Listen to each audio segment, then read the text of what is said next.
ఎద్దుల పద్యంలో చాలా మంది ఉన్నారండి. మీ అన్నది చిన్న చిట్టు చెప్తాను వినండి. పెసరపప్పు నానబెట్టింది 2 చెంచాలు తీసుకోండి. 6 6 చెంచా బెల్లం తీసుకోండి.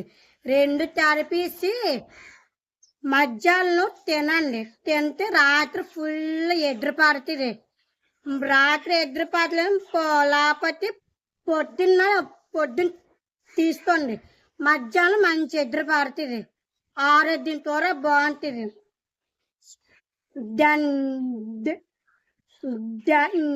ధనియాలు తీసుకొని నవలేసి తినండి. అది కూడా మంచి ఎదురు కూడా పడుతుంది. బ్రెయిన్ కూడా బాగా పడుతుంది. ఆర్సిదాన్ని ఏమో తొడ్డి పాల్లోని పావుదు తడుపుతో తాయండి. అది కూడా మంచి ఎదురు కూడా బాగా పడుతుంది. ఆరోగ్యం కూడా బాగుంటుంది.